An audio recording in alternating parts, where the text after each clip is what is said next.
And the idea is to bring that mind back, call it the monkey mind, because the mind's jumping here from this thought to that thought. What do I have to do for the kids? What have I got to do for work? Have I done my washing? This is the mind. So what we're trying to do is tame the mind, focus it, and we're only focusing on the breath.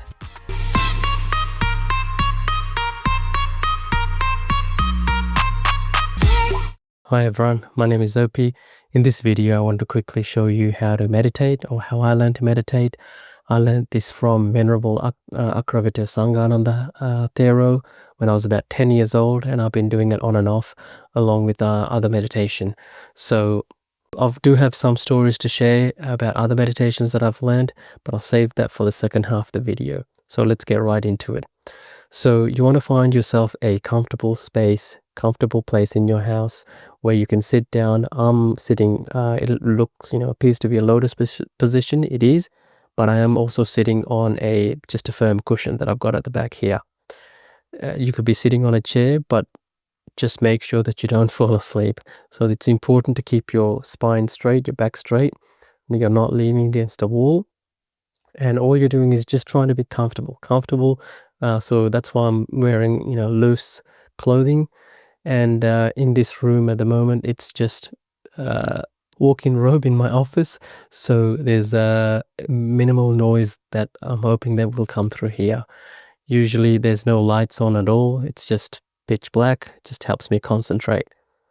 So the meditation that I learned, many years ago was called Ānāpānasati Bhavana, which is basically just a breathing meditation.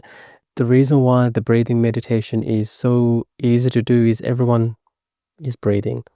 And once you know how to master your breath, you can develop other types of meditation.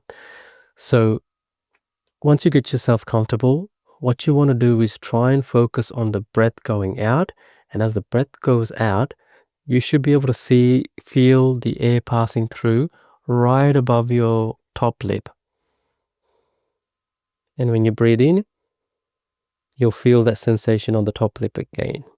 The air passing in and out, just above the top lip.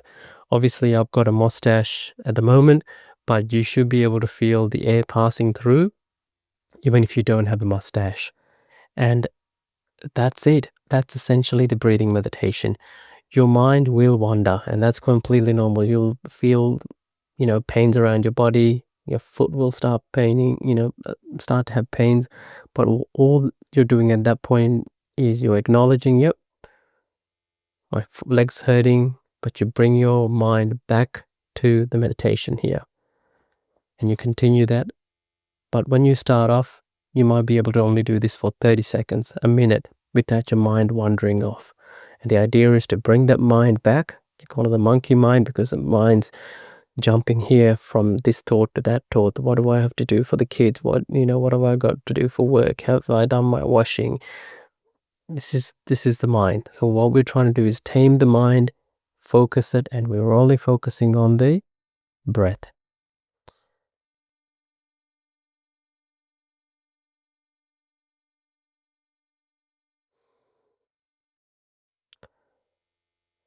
So try that. Even the masters who have been doing this for many years might not be able to do it for more than 20-30 minutes, and as you do more of these, you should be able to maintain it for a long period of time. So here's some stories. So if you've got something out of this, that's fine. You can, you're welcome to leave the video, but if you wanted to hang out and listen to a story or two, here they are. So in 2010, I ended up going to a meditation retreat. This was a 10-day meditation retreat run by a gentleman called Goenkaji. And it's a not-for-profit foundation, I think it is. And what it is, it's basically just an intense meditation camp. You end up going there, you end up giving your mobile devices, they pack it away, and you live there, sleep there, eat there, meditate there for a period of 10 days. And it's intense, but I loved it. As I said, I did this maybe 2009, 2010, somewhere around there. And I don't want to ruin the ending of it because I thought long and hard, should I give what the takeaway of it is? But I'm not going to do that. I'll let you discover that for yourself. But while I will share what, some of the experiences that I have there, or what you should be expecting. At least, maybe it hasn't changed, maybe it has, but this is what I ended up going through. As I said, when you ended up going there, you give all your electrical devices, you're sharing a cabin. It's, imagine a several acres of land, and there's cabins everywhere. And in these cabins are, meditation buddies. There are maybe 3, 4 people that you're sharing with, of different faiths. You have people who are traveling, Sikhs, Christians, Hindus, Buddhists. It's not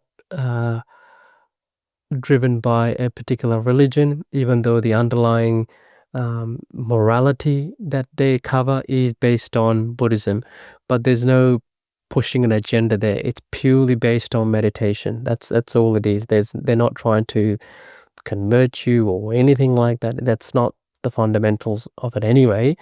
But the idea is for you to go there and get something out of it, and it's all about the meditation. So you end up getting up early hours in the morning. I can't remember exactly what time, but probably around 5 o'clock, if I'm not mistaken. End up meditating for an hour or so, and then go and have a simple breakfast. And the simple breakfast is usually porridge mixed with sultanas and some fruit. And that's how I ended up eating porridge for a long time, because I actually learned how to make porridge properly.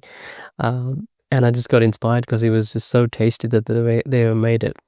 Then you have a meditative for another 4 hours or so, have lunch, meditate for another 4 hours, have a afternoon snack, which is usually a piece of fruit and maybe something else, and no dinner. But towards the end of the night, you end up meditating as well. So you're meditating for a good 10 hours, and it is intense. And the afternoon or the evening session is usually a sermon given by Goenkaji on a videotape that they play, and he's reflecting on what you learned on day 1, day 2, day 3, and so forth. It's like, okay, these are the things that you would have felt today, and these are, the pains that you've had in your body.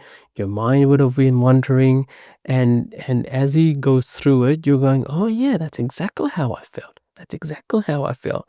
Because he's obviously been through this journey, and he's experiencing and he's verbalizing what you felt throughout the day, but you couldn't talk to anyone because there's what's known as a noble silence. So throughout the 10 days, you're not speaking a word to anyone, and not even your cabin mates. Even when you go into your cabins, you do your thing, get dressed, whatever, and go to sleep.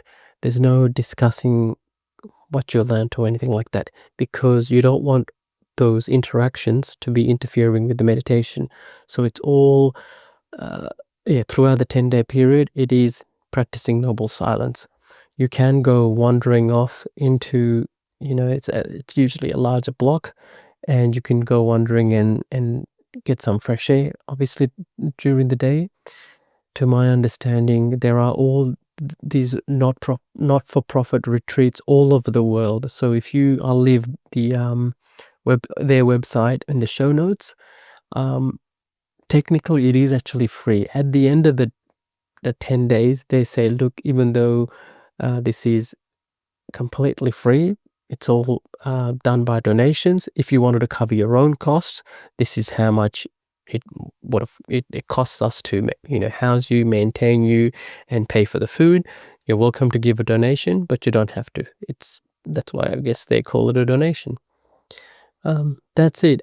If you ever get the chance to do that, that is really intense, and it's worthwhile doing it. And if you wanted to go as a returning student, you only have to do it for 3 days. So there's shorter courses that's for existing or senior students. but the beginner's course is actually 10 days, and at that 10 days you do get stuff out of it. As I said, I would love to tell you what happens on day 9 and 10, but I'm not going to ruin it for you. I really hope you experience what I did, and it's definitely worthwhile. Thank you so much for watching this video. I'll see you in the next one.